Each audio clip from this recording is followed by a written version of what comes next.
dahil hindi ako sanay ng ganong kalaking pera, binili ko agad ng kotse. Parang hindi ako sanay ng madaming ganito. Alis ka na dyan sa kamay ko. Nakakatakot. Nagulat ako, bumili akong kotse. Lahat naman ng mga kailangan sa Draga, na-avail ko siya. Pero kung wari, may mga bagay ako na parang kung pwede ng mura lang yung ganito. For example, yung kuko. Hindi naman, Diyos ko, hindi na parang libo-libong kuko.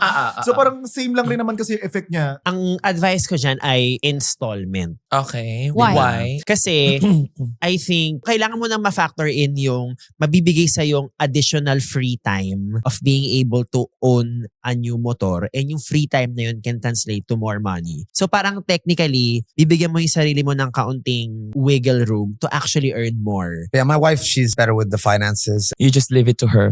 Yeah, You just leave You it. just something fight. like that. I just fight. I just fight and send her the money. You know. Yeah. You're literally fighting for your Fighting for your Yes, family's yes. life. Yes, I yes. hope someone could do that for me.